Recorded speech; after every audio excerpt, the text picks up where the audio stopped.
Welcome back to the Deep Dive. Great to have you with us for episode 2. And, putting these together takes effort, so a massive shout out right at the top to our producers, Labaib and Malkrov. Couldn't do it without them.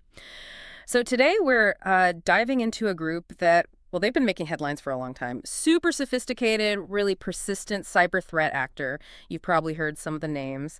Cozy Bear, APT29, Midnight Blizzard, Nobelium. Yeah, the list seems to grow, doesn't it? It keeps evolving. It really does. So our mission today, based on all the great sources you shared, articles, reports, MITRE, ATT, and CK data, is to unpack this group. Who are they? What have they done? How do they do it? And crucially, for you listening, the IT pros, what can you actually do to defend against them? And here to help us make sense of it all is our expert. Great to have you. Thanks. Yeah, APT29. Definitely a group worth understanding. The sources give us a lot to work with. Okay, let's jump straight in then. All these names, Cozy Bear, APT29, Midnight Blizzard. Fundamentally, who are we talking about? Right. So as you said, multiple names. APT29, Cozy Bear, Midnight Blizzard, Nobelium, Dark Halo, the Dukes. The consistent thread in all the reporting, all the analysis, is that this is considered one of the most advanced, most persistent, and frankly quite elusive espionage groups operating globally. Espionage, so state-sponsored. That's the strong consensus. The evidence technical forensics, their operational patterns, who they targeted, all points very strongly toward the Russian Foreign Intelligence Service, the SVR. This isn't just speculation. Governments like the Dutch and the U.S. have publicly attributed activity to the SVR, acting through groups like this. The SVR's job is foreign intelligence collection, and cyber is, well, a huge part of how that's done now. Okay, so their goal is intelligence gathering for Russia. Exactly. Political, economic, military intel, anything that gives a competitive edge. It's about furthering geopolitical goals, boosting influence, sometimes sowing a bit of discord. But a really key thing about APT29, especially maybe compared to other Russian groups like, say, GRU-linked actors, is their focus. They prioritize stealth, long-term, covert access. They want to be inside networks, undetected, for as long as possible, just quietly gathering strategic intelligence, not necessarily breaking things, but watching. That stealth aspect sounds crucial. So they've been around a while. Where did they start, and what are some of the maybe landmark moments the sources highlight? Oh yeah, they're not new. Active since at least 2008, possibly earlier. Initially, more low-key stuff, standard espionage, targeting diplomatic missions, government agencies, mostly custom malware delivered via spear phishing back then. Effective, but maybe not grabbing huge headlines. Until incidents like the DNC hack. That really brought them into the spotlight. Starting summer 2015 into 2016, they used some pretty sophisticated spear phishing to get into the Democratic National Committee's network, access sensitive data, which, later found its way out. Right, that was everywhere. What about attacks showing more technical complexity? Supply chain stuff? Absolutely. Fast forward to 2020, and you get the SolarWinds attack. I mean, this was a game changer. A landmark supply chain compromise. They didn't just phish someone at SolarWinds, they breached their software development pipeline. Wow. Yeah, and they injected malware called UnbearST right into the updates for the SolarWinds Orion platform, that network management tool tons of organizations use. So they weaponized a trusted update. That's bold. Incredibly bold. And strategic. See, that malicious update went out to maybe 18,000 customers. But APT29 didn't activate on all of them. They were selective. They only picked maybe a few dozen high-value targets, governments, think tanks, critical infrastructure for the next stage. They used other malware like Teardrop to move around inside those chosen networks and stay hidden. And that's where Golden SAML came up. Exactly. The SolarWinds investigation was really the first time we saw Golden SAML documented being used in a major real-world attack. Basically, forging authentication tokens to impersonate users and bypass normal controls. Super powerful technique. Taking advantage of trust mechanisms again. Okay, you also mentioned more recent activity hitting major tech companies. Yes, the Microsoft incident disclosed in January 2024. Attributed to Midnight Blizzard, which is Microsoft's name for APT29, the entry point, password spraying, against a legacy non-production test account. A test account. How did that lead to corporate access? That's the crucial part. This test account, even though it was non-production, somehow had permissions. It could access an OAuth application that was connected to their corporate environment. Uh-oh. Yeah. Once they had that foothold, they used those permissions to create their own malicious OAuth apps, created a new user account too. Then they gave these malicious apps a very broad permission role, full SSAP, for exchange online. Which means widespread access to mailboxes. And they specifically targeted senior leadership, cybersecurity personnel, legal teams. Ouch. And the cause was basically misconfiguration? Pretty much. Yeah. The sources point to things like overly broad permissions on that initial OAuth app, the ability for that compromised account to even create new apps and users, and critically, no MFA on the legacy test account. Plus, it looks like maybe production credentials got reused in that test environment. A whole chain of issues. A perfect storm for them to exploit, and HPE reported something similar. That's right. Hewlett-Packard Enterprise, HPE, disclosed shortly after Microsoft, also in January 2024. Similar situation, access to employee mailboxes, likely started way back in May 2023. So they're still very active, targeting major players. What about current campaigns? That European phishing sounds interesting. Yeah, the wine tasting campaign, reported starting January 2025 in the source material. It's a great example of how they adapt. The lures are highly specific, very deceptive emails about wine tasting events, using attachments like wine.zip or wine.exe. Looks innocent enough. Clever social engineering. Very. If someone clicks, it uses the technique called DLL sideloading to run a new malware loader called Grape Loader. This loader sets up persistence, usually by modifying the registry, and then it downloads the main payload, Wine Loader. Wine Loader is a modular backdoor, an updated version of something they've used before. Targets are ministries of foreign affairs, embassies across Europe, maybe the Middle East too. So still using phishing, but constantly refining the malware, the delivery, the social engineering, always evolving. Okay, that paints a clear picture of what they do. Let's shift gears a bit. How do they actually operate? You mentioned wiry, ATT, and CK earlier. Can we use that to kind of map out their typical playbook based on the sources? Absolutely. And Myri AT&T is such a valuable tool for this. For you listening, if you're not deep into threat intel frameworks, think of ATT as a huge library of known adversary tactics and techniques. It's based on real-world observations. It helps us categorize how attackers operate step by step, from getting in to moving around to stealing data. And crucially, it helps organizations figure out where their defensive gaps might be against specific threats like APT29. It enables that threat-informed defense approach, focusing defenses on the TTPs attackers actually use. Makes sense. So walking through that ATT and CK framework, what does APT29's playbook look like, starting with getting an initial access? Okay, initial access, they use a mix. Spear phishing, T1566, T1598. It's a classic for them, those tailored emails like the wine invites. Very targeted. Then you have the big one, supply chain compromise. T195.002. SolarWinds is the prime example, hugely impactful. They also scan for and exploit vulnerabilities in public-facing applications, T1118. Keep those patched. Password spraying, T1110.000, simpler, but as we saw with Microsoft, still effective against accounts without MFA. And increasingly compromised cloud accounts, T1078.004, are an entry point, often credentials gained from other breaches or phishing. So a real mix of methods to get that first foothold. Once they're in, how do they make sure they stay in? Persistence. Right, persistence. They don't want to get kicked out easily. They deploy custom backdoors names like Wellmus, Wellmail come up. These are designed for stealth. They might use encrypted communications, hide data using steganography, communicate through legitimate cloud services, and have anti-analysis tricks built in.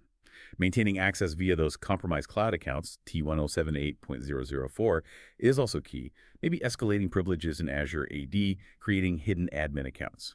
DLL sideloading, T1574.002, like with Grape Loader, is a favorite persistence trick. Replace a legit DLL with a malicious one. And standard Windows persistence methods too. Registry run keys, T1547.001, scheduled tasks, T1073.005. Sometimes they even install persistence on like network gear SAN arrays, load balancers, places defenders might not look as closely. Hiding on network devices, that's sneaky. What about actually running their malicious code and evading defenses? For execution, they often try to live off the land, using tools already built into Windows. PowerShell, T1059.001 is huge for them. WMI, T10047, the standard command line, CMTAB, less likely to trigger basic AV, which flows right into defense evasion. This is where APT29 really excels, given their espionage mission. They want to be invisible. DLL sideloading, T1574.002, registry modifications, T1547.001, help here too. But a big part is using legitimate tools for bad purposes. The sources list a bunch. PSE-Exec, Cobalt Strike for C2 and lateral movement, tools like Aid Internals or AdFind for discovery, Bloodhound for mapping AD. So they use the same tools admins use? It's exactly. Makes it incredibly hard to tell friend from foe just by looking at process lists.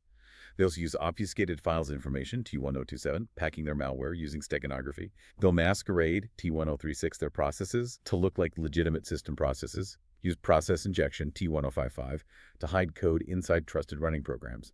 And they clean up after themselves indicator removal, T1070001, like clearing event logs, hiding files, T1564.001, using things like nucroc tunnels for covert C2, and like we saw with Microsoft, exploiting legitimate protocols or tokens like SAML to bypass defenses like MFA. It sounds less about brand new exploits and more about masterful execution and evasion using existing stuff. A lot of the time, yes.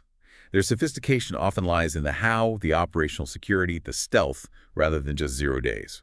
For credential access, getting more passwords and tokens beyond password spraying, T1110.003, they'll use OS credential dumping techniques, T1003, to grab hashes or passwords from memory. And mud-dry MFA interception, T1111 techniques too. Then discovery. They need to understand the network they're in. So they gather system info, T082, check network configurations and connections, T0116, T2149.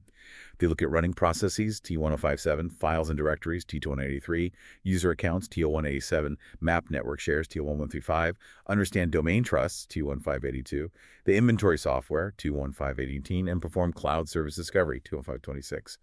Tools like AdFind and Bloodhound are really common here for mapping out Active Directory. Okay, mapping the environment and then moving around. Lateral movement. Yeah.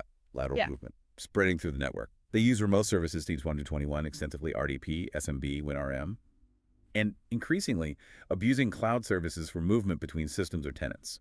They might use software deployment tools, T1072 if they get admin rights, exploit remote services, T1210, or just transfer tools laterally, T1570.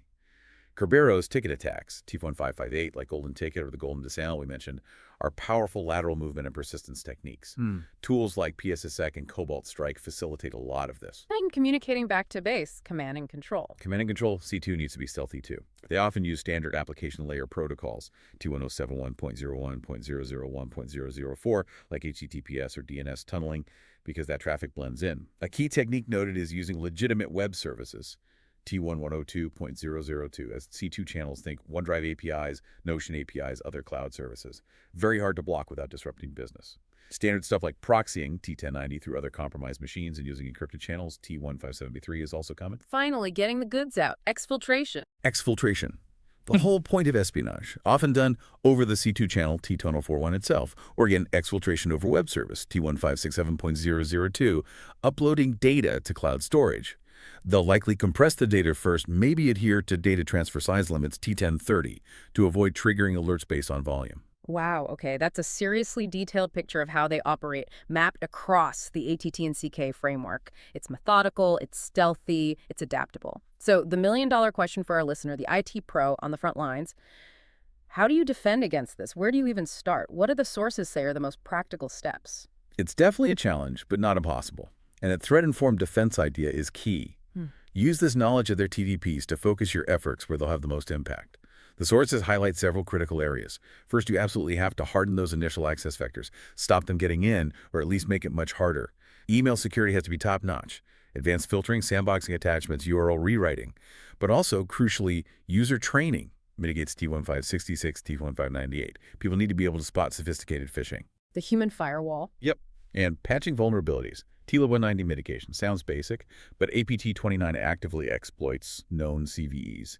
The sources mentioned WinRAR, CVE 2023-38831, and JetBrains TeamCity, CVE 2023-42793. Specifically, patch fast, patch thoroughly, be super careful with external remote services, T10121.001, limit exposure of things like RDP, use VPNs, use strong authentication. Which brings us to authentication. Multi-factor authentication, MFA, everywhere. T10111 mitigation, especially on cloud accounts. T1078.004 VPNs, admin interfaces. The Microsoft breach showed that gaps in MFA, even on non-production systems, are disastrous. It has to be comprehensive. That non-production environment point seems really critical now. It is. Protect non-production environments, segment them properly from production, apply the same security controls MFA, leaves privilege, don't use real data if you can help it, and never reuse production credentials, T0110.003 mitigation. Assume they might be less secure and plan accordingly. So identity access, patching, email security, getting those basics right is fundamental. Absolutely. And specifically for cloud, You need strong identity threat detection and response, ITDR, Yeah. mitigates T1078.004, T11000003. Monitor for logins without MFA, impossible travel, credential stuffing attempts, suspicious OAuth app consents or permission grants, T1008004 mitigation. Track admin privilege changes. Look for anomalies. Require admin approval before users can grant consent to new OAuth apps. Address compromised account alerts immediately. Okay, so blocking the entry points. What about stopping them moving around if they do get Right, limiting lateral movement and persistence. Network segmentation is key. Isolate critical assets. Use internal firewalls to control traffic flow between segments. Don't have a flat network where they can roam freely. Least privilege. Seriously enforce it. Users and service accounts should only have the permissions they absolutely need. Review privileged access regularly. Remove old, inactive accounts. They're just easy targets. And use attack surface management tools. Find those shadow IT assets, unknown cloud instances, T178.004 mitigation, things you might not even realize are exposed. Know your environment, control access within it. Makes sense. How about actually detecting their activity, given how stealthy they are? Detection is tough, but vital. Traffic monitoring, both at the perimeter, ingress-grass, and inside the network, east-west. Look for unusual connections, data flows, T1 or to 4 mitigation, connections to known bad IPs or domains. Use web application firewalls, WSFs, T1190, T1566 mitigation. Internal firewalls help spot lateral movement. Consider honeypots or monitoring sensitive file shares. Logging is foundational. Log everything important. Endpoint logs, the network logs, cloud logs, authentication logs. Get them into a central sum. You can't detect what you don't log. Actively hunt for indicators. Don't just wait for alerts. Look for signs like weird user behavior, T1078, strange PowerShell or WMI usage, unexpected registry changes or scheduled tasks, 21547.001, T105.005, attempts to clear logs, T1070.001, leverage threat intelligence, feed indicators of compromise, IOCs into your SIEM EDR firewalls. Understand APT29's current campaigns and TTPs to know what to look for. And given their stealth, maybe consider managed threat hunting services. Expert human analysts can often spot things automated systems miss. So visibility, logging, active hunting, and using intel. Exactly. And a few other things mentioned. Application whitelisting can help. Control what runs, but needs careful management. Encrypting remote sessions. Responding quickly to alerts about compromised credentials. Blocking risky cloud app integrations. T1078.004 mitigation. It's layered defense. It really sounds like a mix of discipline fundamentals, patching, MFA, least privilege, combined with a much sharper focus on identity security, especially in cloud and even test environments, plus active monitoring and hunting. That sums it up well. APT29 is adaptive. They blend common tools with sophisticated tradecraft. You need a defense that mirrors that solid basics, cloud-aware, identity-focused, and informed by how they actually operate. Quet-informed defense isn't just a buzzword here. It's essential. It certainly underscores the challenge of facing these kinds of persistent, well-resourced nation-state actors. They play the long game. Which leads us to maybe a final thought for you, our listener, to take away today. Given APT29's focus on stealth, their goal of long-term covert access, how sure are you, really, that they aren't already inside your network, just watching, waiting, undetected? Something to think about. Hopefully this discussion gives you some concrete ideas on how to make that scenario less likely. That's all we have time for on this deep dive. Huge thanks for joining us and sharing your sources. And of course, thank you once again to our fantastic producers, Labaib and Malki Rovia. Until next time, stay curious, stay informed, and stay secure out there. Farewell.